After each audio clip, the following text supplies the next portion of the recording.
Hello tout le monde, c'est Gaëlle Cagnan pour le Weekly Huddle, votre dose hebdomadaire d'actu foot US en France et en Europe. On commence par l'ELF avec des gros updates. Les Paris Musketeers prolongent le defensive back Wadji Saïd et le D-line Avardi Misius. Et pendant que les Parisiens consolident leur défense, la concurrence ne dort pas. Les Munich de Ravens frappent un grand coup en signant Joshua Flowers, ex-joueur des Rams en NFL, entre autres du très lourd. Toujours en Allemagne, le Rainfire mise sur l'attaque en recrutant Sébastien Sainz, wide receiver au talent prometteur.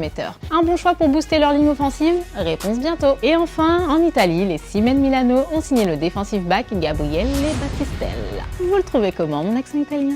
Pas ouf.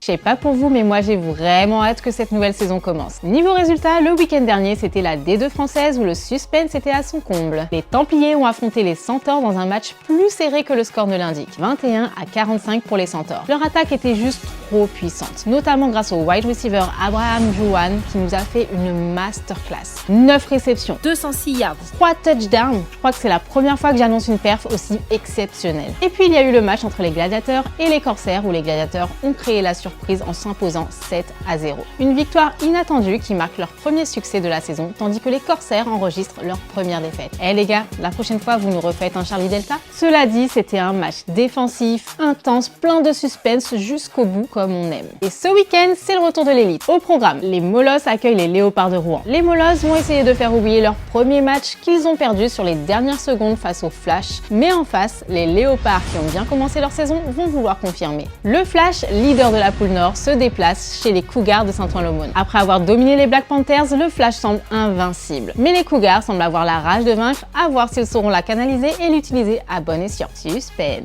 Dans le sud, les Iron Mask reçoivent les Blue Stars de Marseille. Les deux équipes n'ont perdu aucun match, donc je pense que ça va être chaud. Et on finit le menu du week-end avec les Grizzlies qui accueillent les Ours de Toulouse. Les Grizzlies sortis vainqueurs de justesse face aux Dauphins contre les Ours prêts à se racheter leur défaite, une rencontre qui risque d'être savage.